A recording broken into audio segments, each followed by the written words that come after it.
नमस्कार, मैं भावना स्वागत करती हूं आपका संभाग पोस्ट न्यूज में। आइए करते हैं आज की ताजा खबरों की ओर रुख।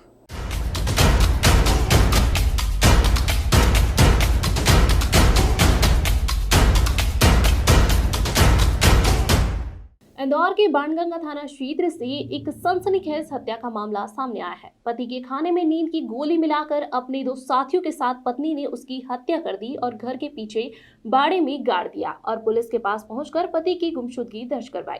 लेकिन पुलिस की सख्ती के आगे सच सामने आ गया। दरअसल मुखबिर से मिली सूचना के बाद बाणगंगा पुलिस इंदौर के औद्योगिक क्षेत्र में पहुंची, जहां विधानसभा क्षेत्र क्रमांक 2 के अंतर्गत एक स्थान पर पुलिस द्वारा खुदाई कार्य करवाया जा रहा है। बाणगंगा थाना प्रभारी राजेंद्र सोनी ने बताया कि एक महिला ने 14 फरवरी को रिपोर्ट लिखवाई थी कि उसका पति करीब एक सप्ताह से लापता है।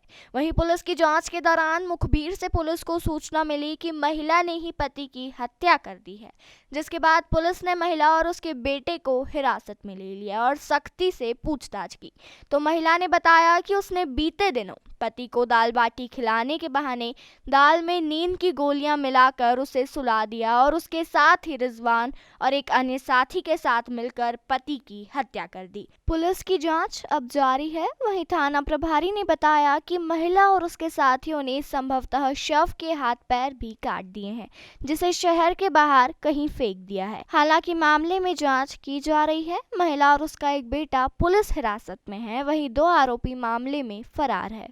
सुनीता जादौन नाम की महिला ने इस माह की 14 तारीख को रिपोर्ट लिखाई थी कि उसका पति कृष्णेंद्र उर्फ बबलू, उम्र लगभग 40 साल, 7 तारीख से कहीं बिना बोले घर से चला गया।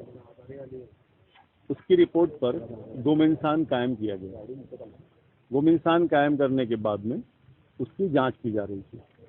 वह महिला जहां रहती थी वह गणेश धाम में रहती थी। ये उसका पिताजी ने दिलाया हुआ, ये कह सकते हैं कि उसका मायके का मकान है, उसके पिताजी ने दिलवाया। वो पहले यहाँ रहती थी, फिर गणेश धाम में रहने लगी। जब 7 तारीख से 14 तक पति नहीं आया तो उसने आके 14 तारीख को गुमशुदगी की रिपोर्ट लिखाई। जांच के दौरान, गुमशुदगी की जांच के दौरान उसका बिहेवियर, उसके लड़कों का बिहेवियर सस्पेक्टेड था।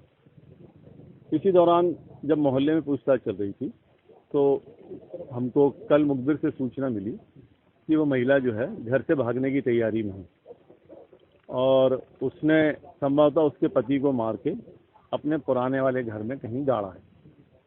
इस आधार पे महिला को और तलाश करके उसके पुत्र को अभिरक्षा में लिया जाकर उनसे पूछताछ पृथक की गई तो उन्होंने काफ़ी रात में 2-3 बजे तक काफ़ी पुलिस को बरगलाया।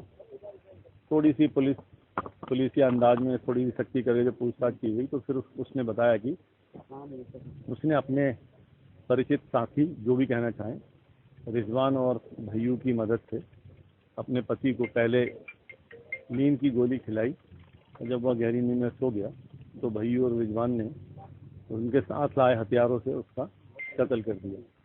अब कत्ल किस अंदाज में किया है, काटा है, जैसा भी है, वो अंदर जब शव बरामद हुआ अभी वो बोरी में है तो पैक किया हुआ है। जब वो पीएम होगा तब पता चलेगा कि उसको किस प्रकार के हथियार से कैसा काटा गया। तो यहाँ पर उन्होंने ये प्लास्टर वगैरह सब करवा दिया था। हाँ, यहाँ उन्होंने मारा वहाँ था अपने गणेश धाम वाले घर में, और फिर वहाँ से अगले दिन पहले यहाँ गड्ढा खुदवाया सेप्टिक टैंक का, बोल के कि मैं सेप्टिक टैंक खुदवा रही हूँ। तो सेप्टिक टैंक का 5.5-6 फीट का गड्ढा खुदवाया और गड्ढा खुदवाने के बाद में फिर अगले दिन बॉडी को यहाँ लाके एक छोटे से ड्रम में रख के बॉडी को लाके यहाँ पर उसको गड्ढे में गाड़ के नमक डाल के उसको पूर दिया और फिर प्लास्टर करवा दिया बुलवा के लेबर को। उसको तो लेबर को तो कुछ दिख नहीं रहा था कि अंदर क्या है, मट्टी झाँक दिया उसने। ब्यूरो रिपोर्ट, संभाग पोस्ट न्यूज।